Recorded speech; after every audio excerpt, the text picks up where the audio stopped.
สบายดีบรรดาท่านที่เคารพนับถือและฮักแพงทั้งหลาย โดยอิงตาม FC เสนอมามื้อนี้พ่อใหญ่แก๊สสิมาอ่านประมวลกฎหมายแพ่งปี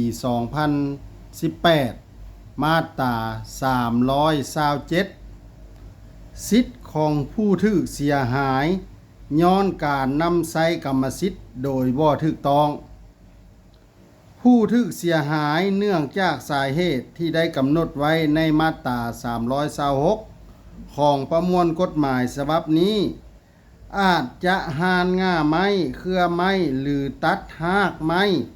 ที่ล่วงกายเข้ามาในที่ดินตนก็ได้ ภายหลังที่ได้แจ้งให้เจ้ากรรมสิทธิ์นั้นทราบ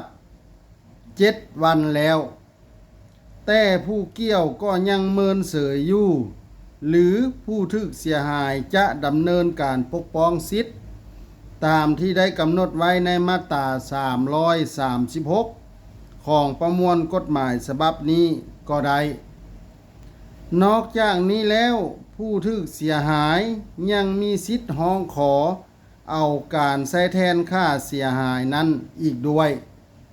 ถ้าถึกใจให้กดไลค์กดแชร์กดติดตามพ่อใหญ่แก๊สเด้อถ้าอยากให้พ่อใหญ่แก๊สอ่านกฎหมายหยังมาตราใดให้บอกมาเลยเด้อขอขอบใจ